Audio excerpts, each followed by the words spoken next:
Hey everyone, welcome to another exciting episode of the Scratch the Track podcast presented by the Dude and Grimm Show and co-produced by Mr. IVEST. I'm the Dude. And I am Grimm, and today we are going to take a trip into the houses of the holy by none other than Led Zeppelin. I'm trying to go slow so the Dude can hold it up. I got it. Just in the nick of time. Yeah. This was gifted to me in college by Mr. Dan Stauffer. Nice. You probably don't even remember this. I think it was his dad's copy. So. Well, it has not held up well over the years. I played it yesterday, and it scratches, it skips all I should have paid attention to what track was actually scratched on it. Oh, that'd be interesting. Yeah. So this is the fifth studio album by Led Zeppelin, released 1, 2, 3, 4, 5. 28th of March, 1973. Mm-hmm. Yep. Dude, big follow-up album, man. I mean, they'd been leading up to it 1, 2, and 3, and then all of a sudden, boom, Led Zeppelin 4, probably their biggest album at that point.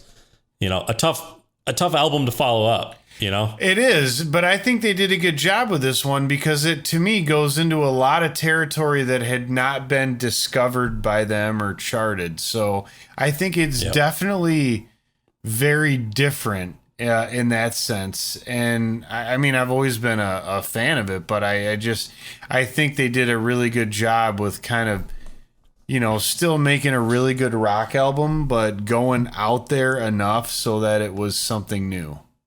Yeah. Well, it was interesting because I feel like I was into Led Zeppelin much more in my younger days. When you start getting into kind of music and classic rock, you got like the four major food groups. You got Led Zeppelin, Pink Floyd, Rolling Stones, the Beatles. Yeah. Like, those are the ones you go to, right? And so, I started off, definitely into them, got deep into their catalog, and a lot of these songs you hear on the radio every day. I mean, dude. And I once, when I listened to this album again, kind of realized, man, so many of these, dude, you would hear on classic rock radio every day. The song remains the same. Over the Hills and Far Away, Dancing Days, Dire Maker, and The Ocean. You would hear those. Every once in a while, you might hear No Quarter or like the Rain song if, you got a DJ that was a little far out there. But, dude, those 7-minute songs are just not going to play. It's not going to happen. And, the one song probably like most wouldn't play would be The Crunge. But, dude, 5 of the 8 songs you're probably going to hear on classic rock radio every single day. Yeah. And when you compare that to some of their other albums, that might be actually more songs than any of the other albums. I mean, if you look at 2, 3, and even 4 to that, at least to this point. 4 would be a tough one. I mean, you got Stairway, Misty Mountain Hop, Rock and Roll, Black Dog. That's Black 4 Dog, right there. When the Levee Breaks. But other than that, I agree. Yeah. Yeah. I don't hear When the Levee Breaks all the time on the radio, but I would hear it. I think you'd hear it more than The Song Remains the Same.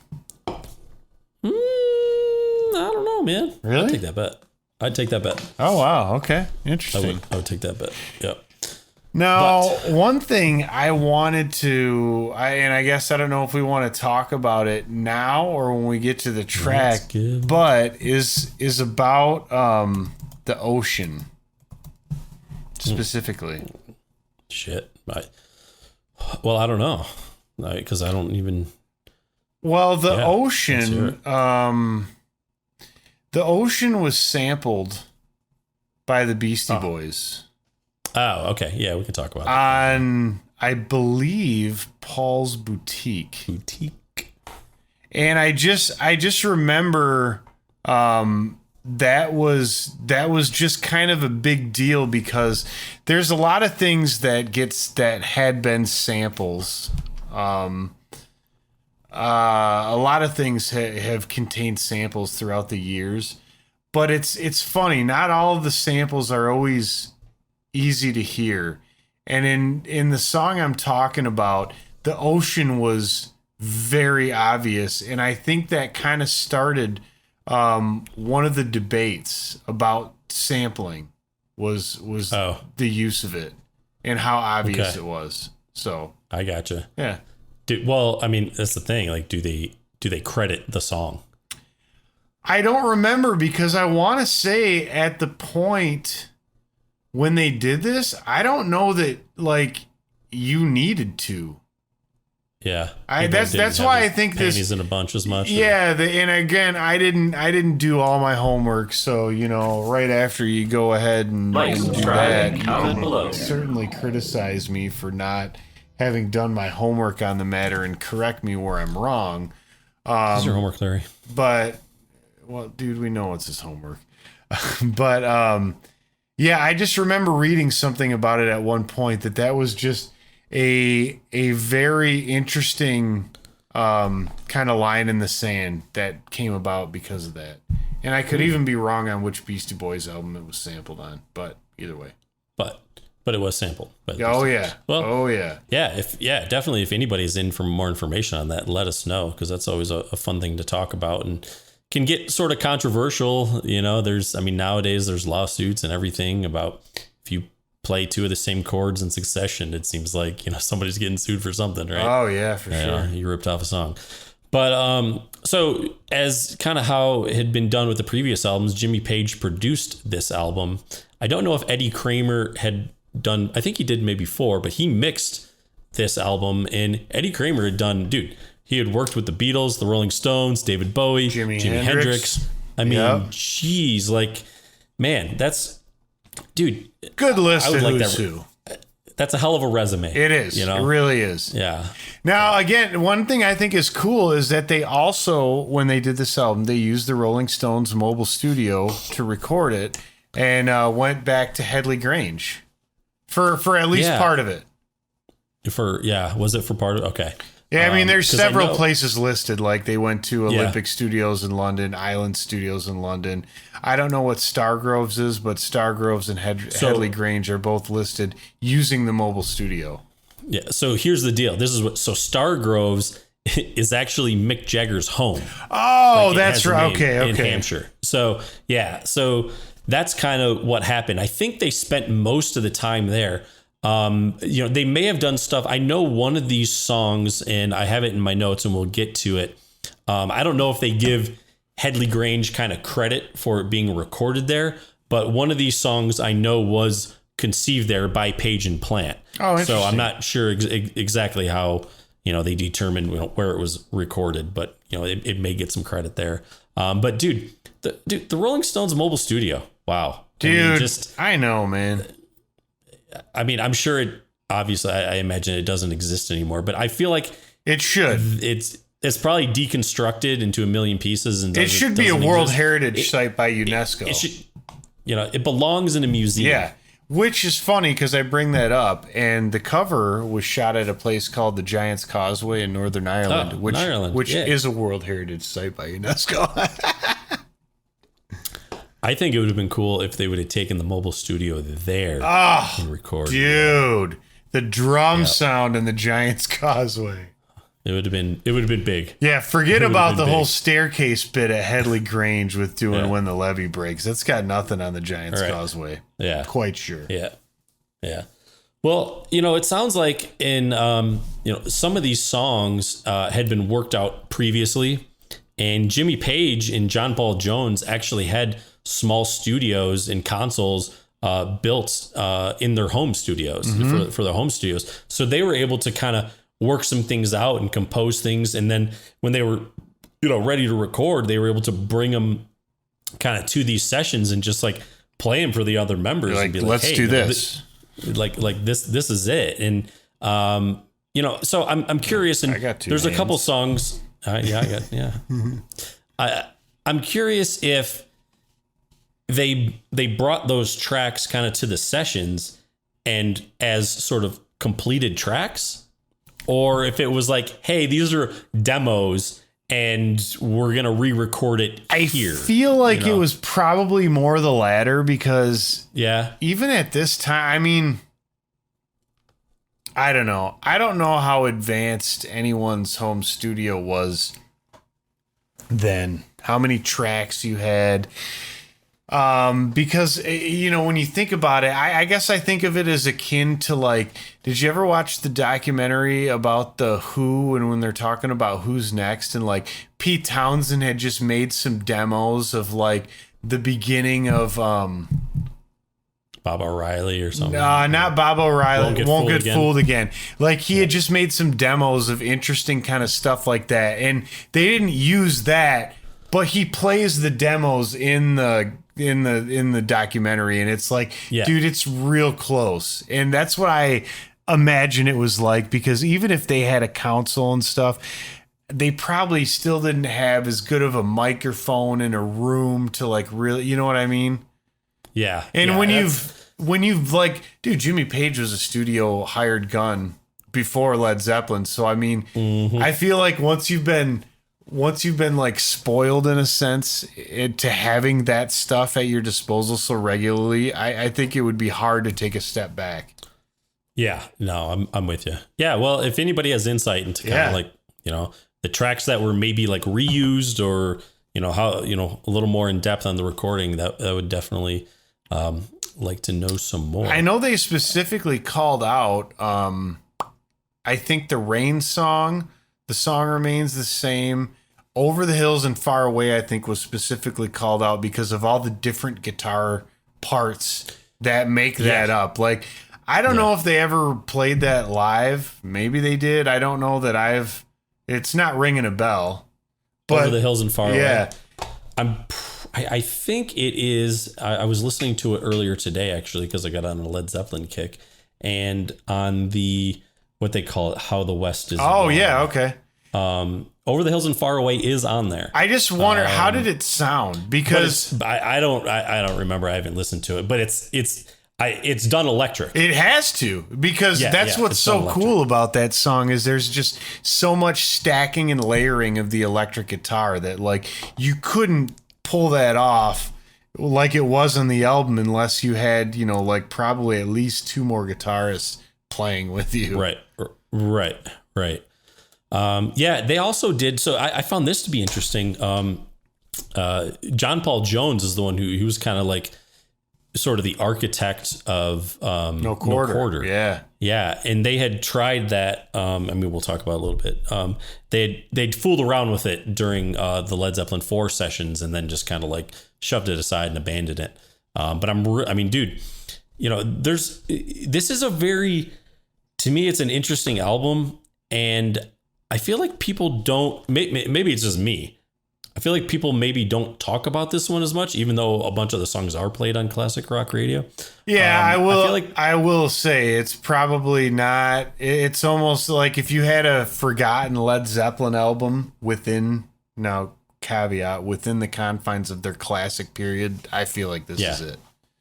Yeah, I feel like people talk, Led Zeppelin 2, Led Zeppelin 4, and then Physical Graffiti. I feel like I do feel like House of the Holy kind of gets left out a little bit. I mean, Led Zeppelin 3, the Immigrant Song is definitely one of their most famous songs that your average or less than average Led Zeppelin fan would likely know that. Yeah. But I do feel like this one does kind of get lost in the shuffle. The first one, well, I read some article or something and they said, oh, well, this is the first Led Zeppelin album to not be named by a number, which isn't necessarily true because Led Zeppelin, we just call it Led Zeppelin 4. But it was just Untitled, wasn't it? It was just like they didn't have a name. There was nothing on it. And so it was, I think technically it's Untitled.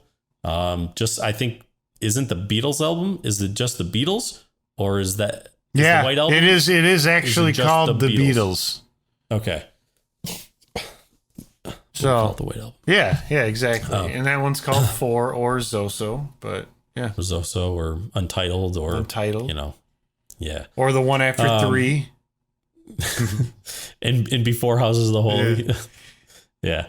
I don't know. You want to get into the tracks here, Graham? I think so, dude. There's only 8 of them. So, I mean, this, I know. Some of them are quicker than others. So, yeah. Grip it and rip it. Yeah. Dude. So, starting off, the song remains the same. I found this to be interesting. It was originally titled, it was supposed to be an instrumental. Yeah. Called the Overture and just supposed to be an overture that led into the Rain song. And I think you can definitely see that. Oh, for sure. You know, dude, that opening guitar riff, dude, it's just the energy that brings. I love it, man. I think it's a great way to start the album. I do too. And I always like in the Song Remains the Same movie, like, dude, him playing it on the double neck, 6 and 12 string. Yeah. I mean, that's sweet. And, I just, it is interesting to me because I don't think that anyone that you heard Led Zeppelin sound like this up till now. Yeah, I'd say so. And, you know, Plant, I think, or Page played it for Plant, and Plant heard it. And, you know, again, it was like supposed to be an instrumental. And then he just kind of started, I think, coming up with lyrics or something. And then they kind of made it this song. But one thing I really like about it is it starts off like, you know, full guitar energy, the band's grooving and stuff. And then it really transitions quickly and slowly down. That's when it brings in the vocals. Yeah. You know, and he starts singing, but then it really picks up again, and it stays kind of at that higher level the whole time. And I love it, man. I love it when Plant just, you know, sings like California Sunlight. Yeah. You know, and I heard that they even sped up the tape, and I didn't really realize it until I read it. For some of his lyrics in the song, they sped up his vocals, and it does. When I listen to it now and I pay attention more, I'm like, okay, yeah, I guess they did speed that up, because it gets almost a little chipmunky. Like, just all you gotta do now. Yeah. Like, he gets so high. I mean, but it's hard. Like, there's a part of me, like, I never really assumed they did that, because, dude, that is his vocal range. Yeah, I know. How he sings a lot too. So, anyways, I that's just one of my favorite parts in the song. The Rain song. Now, I like this, that he was inspired to write this after George Harrison said that Zeppelin never did any ballads. That's ballads.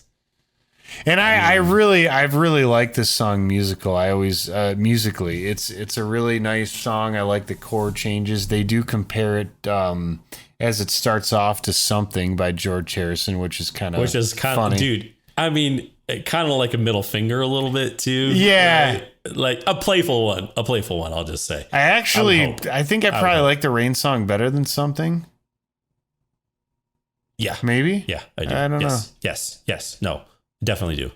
But definitely I love how John Paul Jones comes in with all the Mellotron tracks. Like, that's also really nice. And just how thick, and dude, it does sound like it is word painting at one of its best. Dude, it's a beautiful song, man. It is. It really is. Now, let me ask you a couple of questions. Up until this point in Led Zeppelin's catalog, has there been a song that has been, I guess, I don't know what I say, like maybe this mellow? No, but I think it's not. I guess the question again, and I don't have an answer in front of me, but what defines a ballad? Why wouldn't Going to California be considered one? Is it not slow enough? I don't know. I don't know. Well, it doesn't matter. But either way, I think it was a good answer to that thing. Yeah. Also, let me ask you, because, you know, they use the Mellotron as kind of the, you know, the strings, right? Mm-hmm. Like, and had they done that? Had they used that, any strings or the Mellotron like that to this point in their career? Because I was trying to think about any songs where, because if they did, it's certainly not as prevalent as it is in this song. No, it isn't. And I feel like they might have in 4. Let me look at the song list, though, before I start making... Did they in Stairway? I think they may. Oh, the flutes. Yeah, dude. The flutes in Stairway for sure. Yes. Okay. Yeah. But that to me is very, I mean, dude, I feel like, here's the thing. You take that out of the Rain song and it's a completely different track. Like I feel like this just takes it to me. It just takes it to another level. Oh, I agree. I agree because it wasn't just like the flute patch. It was all these strings, and it was like orchestration the way it was played. So absolutely. Yep. And now you kind of we already talked about Over the Hills and Far Away, but it is a drastic change at this point. Totally. Because it starts off kind of acoustic and folky and then is not. Yeah. I mean, it definitely picks up. Now, here's the thing. This is the first single off the album. And I think I would go with that. As far as singles go, I can't argue with being like, choosing this one. But yeah, and it definitely has the more like, it is folky, has more of an upbeat feel. But then boom, like dude, the tempo, once it hits, like it hits, man, it comes in, the guitar and those drums come in strong. Yeah. And it is a good sound when they come in and, oh, wow. It's funny because this says it was one of the first songs to be introduced into Led Zeppelin's live set. So I stand corrected there. I just apparently had not listened to what I needed to listen to. But it's interesting that it was written about like this hippie lifestyle and talking about the open road and it makes sense. I mean, it does. It does. One thing I really like is like throughout the song, there's a really good mix of the acoustic guitars and the electric guitars. I know. And one of the best examples of how those can go together. Yeah, they weave in and out just seamlessly. It's beautiful. I love how they trade parts and everything. It's done really well. Now, dude, it's getting nasty. Dude, get nasty with me? Where is that confounded bridge? Whoa. Dude, written by John Bonham. I know. And developed during a jam session. If John Bonham was going to write a song, I'm glad it's this one. Well, right? I am too, and I like how they wanted to make something that was kind of had that sort of groove to it. But it's at the same time you can't dance to it because, like they say, the beat is like a little wonky. Like it works, but it's not consistent. It's not this consistent backbeat. It's real freaking chopped up and, Yeah. Dude, it's just a dirty song. I know. I like it. It just got a dirty... Dude, is this the dirtiest Led Zeppelin song? Like, I think it is for me. No. You talking lyrically speaking or... No. Just the sound? Dude, the sound of the song. Man, Maybe. Yeah. I'm not talking about lyric. Yeah, it's just... Man, like, dude, John Paul Jones just so funky on the bass, and dude, there's just the weird synth and everything during the song. Yeah, I mean, I think that's actually one of these. I think it was like called a Farfisa something professional, and it did those kind of bends that you hear, where like the chords seem to kind of like wind into one another. Dude, but he also used that same type of sound at the beginning of what's the first song on And You Feel That You Can't Go On? In the Light. The beginning of In the Light, you know how they make sort of those sounds that kind of I think it's that same. I think it's a Farfisa like VI something, I don't know, but Dude. I remember I was looking at him for a while on eBay, and it said this is the instrument that John Paul Jones used on XXX and X. So, In the Light, man. All right, Graham. Now let me tell you about my girl. I think we found the confounded bridge. Yeah. Let's flip the side. Side 2. Dancing days. Dancing days are here again. Dude, another great way to start side 2, just like side 1. I mean, dude, it starts off with a lot of energy. Yeah, but this is again like it's a fairly straight ahead rock song, I think, but like it is. The way it comes off is kind of different. Just that the rhythm with the guitars, the sound of the guitars, it just has a very interesting. I can't say I could name you another song that sounds like it. Yeah, I'll give you that. Yeah, I'll give you that. it definitely is the song.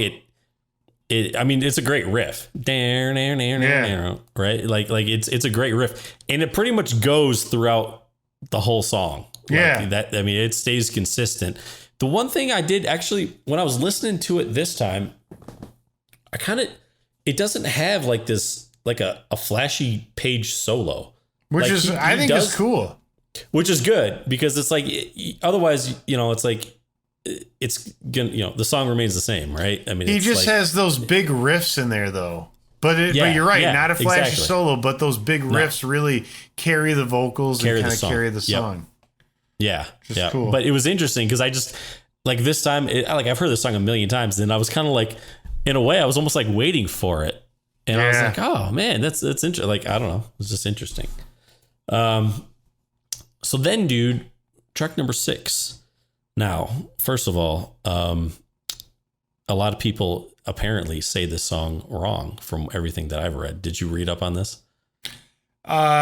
No, but isn't it Deermacher or something? So here's the thing, dude. A lot of people just say it Diremaker. Yeah. Like, that's just how they say it. So I forget, I don't know if it was Page or Plant, but they explained that the title came from like an old joke where two friends are having like an exchange, and this is, I don't know, I don't even think it's funny or it's whatever, but basically one guy says, my wife's gone to the West Indies. The other person asks Jamaica.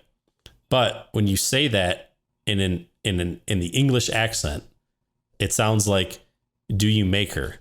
Do you make her? Oh, like, did you make her go? Yeah. Yeah. Jamaica. Yeah. Did you make her? Yeah. Did you make her? So it's kind of like that. Oh, interesting. I don't know. I thought that was weird because, I mean, dude, I've always said Diremaker. It's Diremaker. Well, and I think the other thing was it was originally, the working title of it was Jamaica, and I believe there's things where you can, like, Led Zeppelin refers to it as that. Oh, okay, cool. Yeah, that's cool. I think it's interesting that they say it's a combination of reggae and doo-wop. Now that I see more than just reggae. Yeah, I definitely see that too. I mean, if you've listened to enough reggae, like it definitely does have elements, kind of the beat, the hoppiness. Yeah, but I guess that's what of that. To me, the main reggae part is a piano going on the ands. Yeah, that's. Well, John Paul Jones basically said, they treated the song as a joke and it was just not thought out well. Like, he just he didn't really dig it. But Plant thought it could be released as a single. And it's been a hit. You hear it on the radio. Oh my gosh. Yes. I mean, all the time, but definitely look, very different sound for them. Oh yeah, for sure. To this point, this is probably the most, non-Led quote unquote correct Led Zeppelin-y song. Very unleaded. To the point, very unleaded. Yeah. So they got the lead out. 87 octane, yeah. And for me as a fan, I guess, I don't know, I'm kind of conflicted on this song a little bit. I know. It's catchy and it sounds fun and it's upbeat, but I'm like, I don't know if that's your style. Like, I will say this. I like it I like it more now than I did. Because when I know you did not like it. No, when I was younger, you were like, man, what is this bullshit? But once you see it as them just like having fun and messing around with other music that they like, I mean, you kind of appreciate more like what it is, and that they probably were just having fun with it. Yeah. And look, it's just one song. It's not like they did a whole album. Correct. Like in this kind of like genre, right? Correct. Like, hey, let's do it. Let's do a complete album of reggae with 50s doo-wop. Let's do that. I will say, given the time and everything, I do like Clapton's take on reggae a little more with his cover of I Shot the Sheriff. But I do enjoy this song now, primarily because I don't have the influence of any classic rock radio, which has destroyed so much good music. It has. But, you got to appease the advertisers, man. Yeah. And the idiots. So no quarter. No Quarter. I mean, dude, talk about a drastic change. Going from that like into No Quarter, which to me is one of the darkest, most mysterious songs of Led Zeppelin's catalog. It's pretty intense. It is pretty dark. It's I like it. Yeah, I do too. One thing I've always really liked is when you see him live. I believe he's playing it on the Rhodes electric piano, and he's got a phaser hooked up to it that's going really fast to get that sort of, because the Rhodes, like the one I have, it has vibrato built in, but the vibrato doesn't do that. It doesn't quite hit that. That's a whole different level. Okay, so what is it? Did he put something in between it? Is it like what's? Oh, it's just like a phaser. A phaser pedal is what I think it is. I didn't again. Pardon me, didn't do all the homework, but I believe he's just using a phaser pedal and just has a really the depth turned way up and the speed turned up pretty high as well to give it that like bouncing sort of. Whatever he did, it sounds awesome. Oh yeah, gotta love sure. Dude, JPJ, man, he's pretty sweet. Yeah. But yeah, man, I mean, dude, this seemed to be kind of like his song. I mean, it seems like, this is the one, he worked out in his, they had worked on a version or, and fooled around with it during the Led Zeppelin 4 sessions. And then he kind of reworked it and said they kind of, added acoustic and electric piano and various synthesizers. And then he kind of brought it to the band when they were doing these sessions.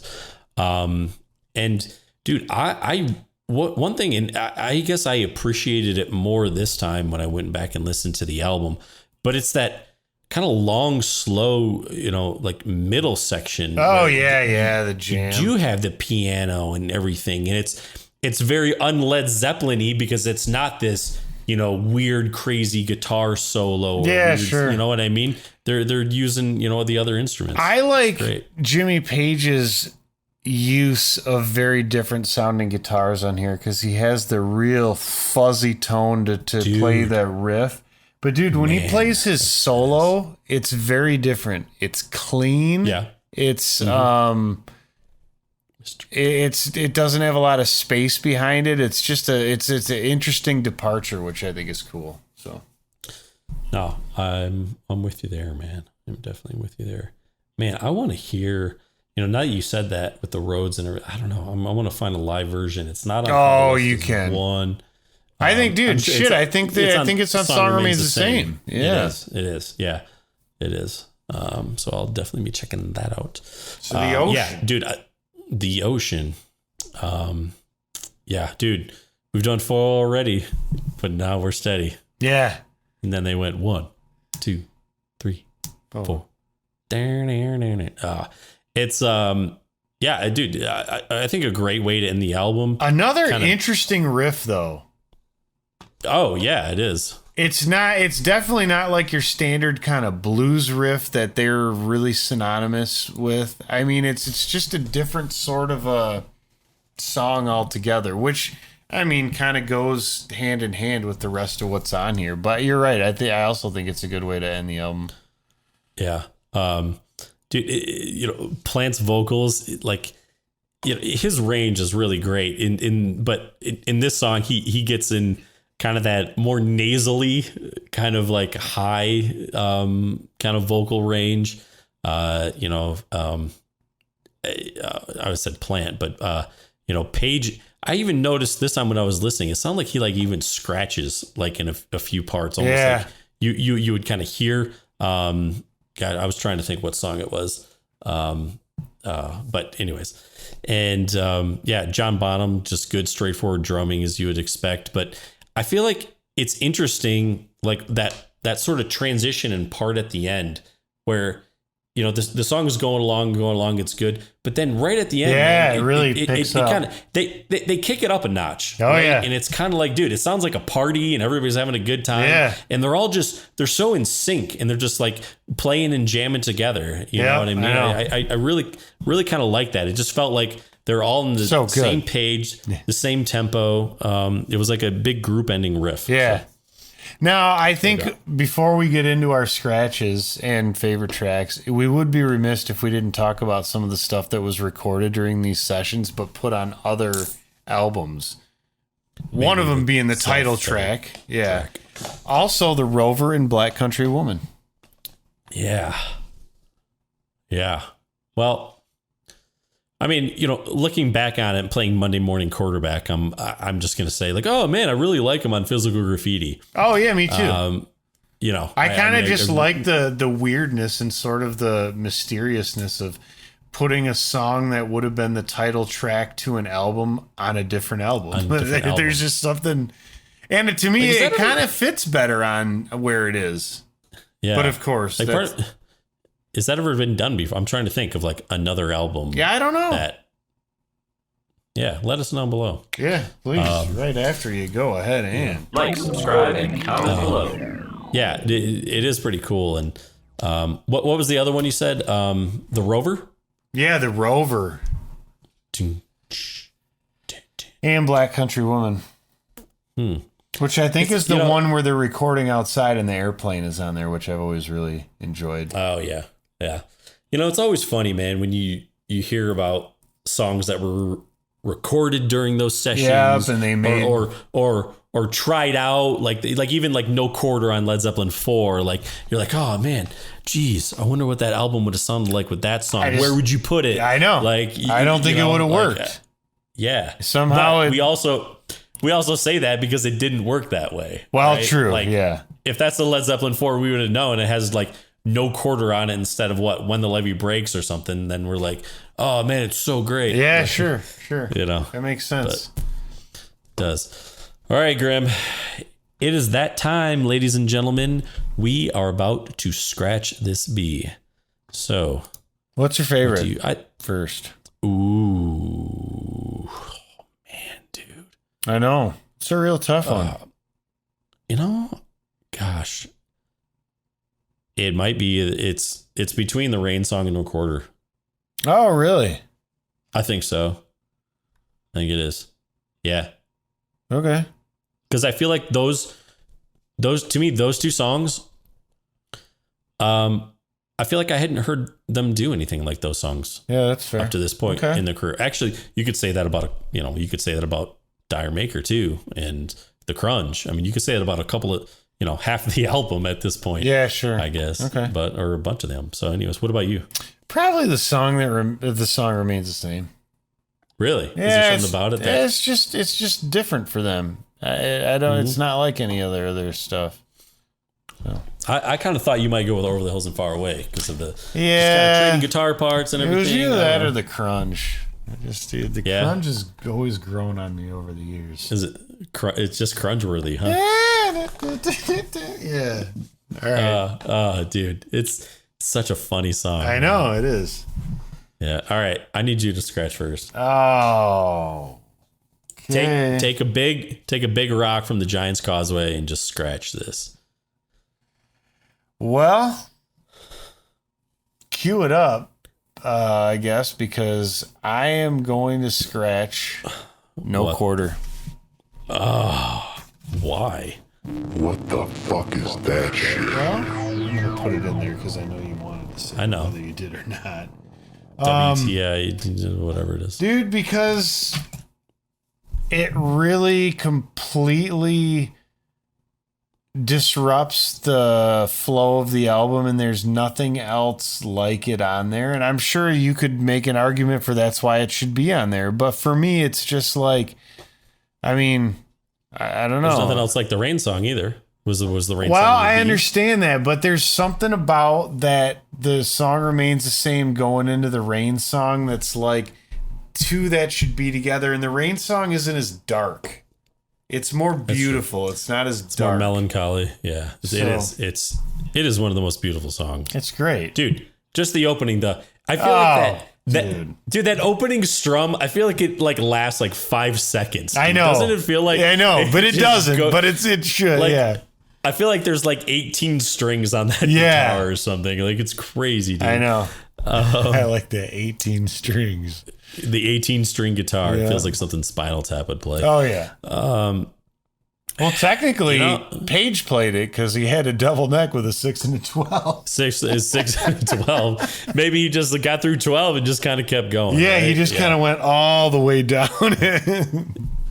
He was so good. He played the 12 with his right hand and the other 6 with his left. Yeah. He just timed it. Yeah. Yeah, exactly. All right, man. Fine. You know what? I'm just going to spite you. I'm going to scratch the crunch. I knew you were going to do that. Suck it. That is, that is crunch worthy. Yeah. Yeah. I mean, here's the thing. I think I certainly appreciate the song more now. At the same time, I'm just I just don't, That's man. fair. I'm good. That's fair. Like, I'm I guess I listened to it. Thinking about it, I'm going to think about what this do you twice. feel sorry for? Is it a pity listen? No, but it's like, I feel like if I'm going to listen to the album now, I'd listen to the crunge and I just kind of appreciate it and laugh at it. Whereas like Dire Maker, I'm kind of like, okay. Like I like it. It's fine. But, I guess for me, it was between those two. Okay. It was That's between fair. those two. And I feel like, I guess I could kind of like with the crunge, I guess I can kind of laugh at it a little more. Whereas, I can't with the other. Yeah, that's fair. Okay. Yeah. All right. Well, that does it. It does. That does do it. House of the Holy is scratched. Yeah. Let us know, 1, what your guys' favorite track is. 2, what would you guys scratch? Not because you want to, but because you have to, because that's how the game's played. Like, subscribe, and comment below. All right. Yep. Is that about it, Grim? Yeah, that's about it. It's time to go. The Dude and Grim Show.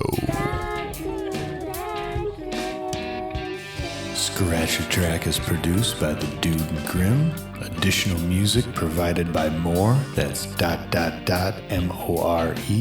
and the Tims TIMNZ. Copyright 2020 to the Dude and Grim Show.